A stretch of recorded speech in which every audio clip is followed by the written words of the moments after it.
この動画は Notion の提供でお送りします。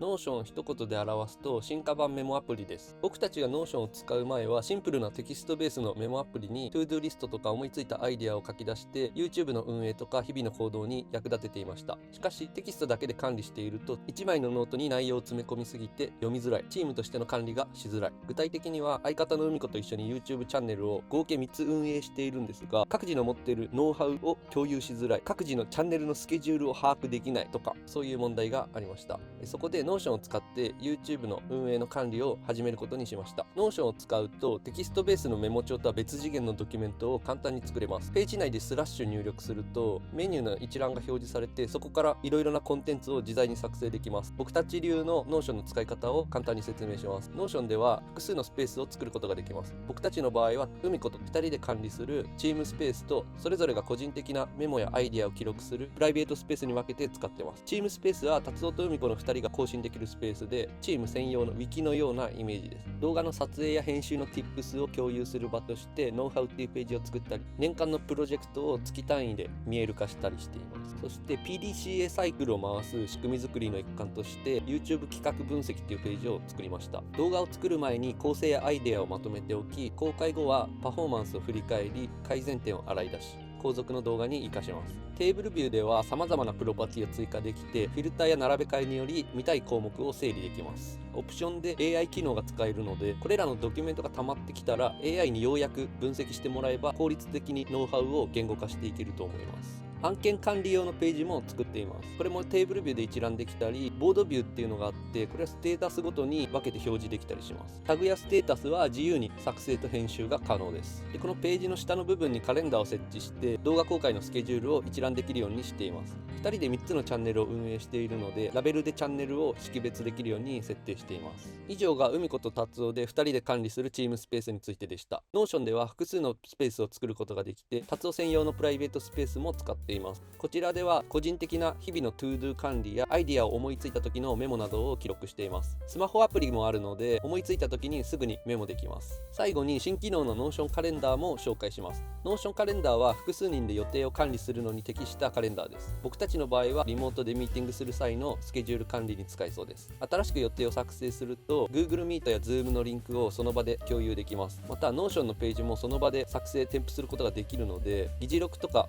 旅の予定を効率的に作成できます。またデスクトップアプリをインストールすれば上部のバーから直近の予定をいつでも確認できます。今回は YouTube 運営に Notion を導入する例を紹介しましたが、釣りとかサーフィンの趣味の領域で Notion を活用してデータを蓄積していけば、超過のデータとかまとめていったら面白いかもしれないです。Notion は無料で使い始めることができるので、概要欄のリンクからぜひチェックしてみてください。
油忘れた。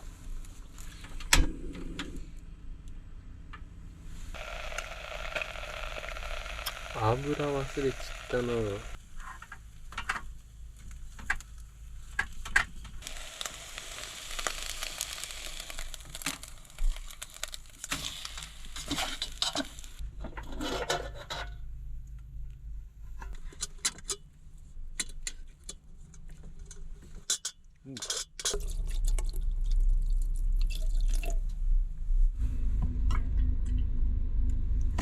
固まっちった。お、出た。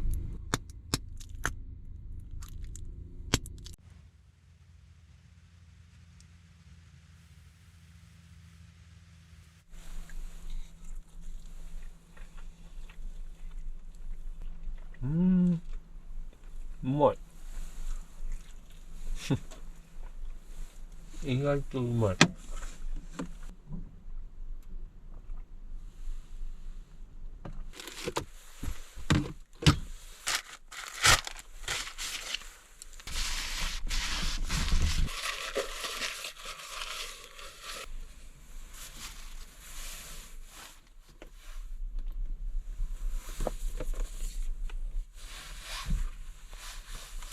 いいね。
jetzt sicher.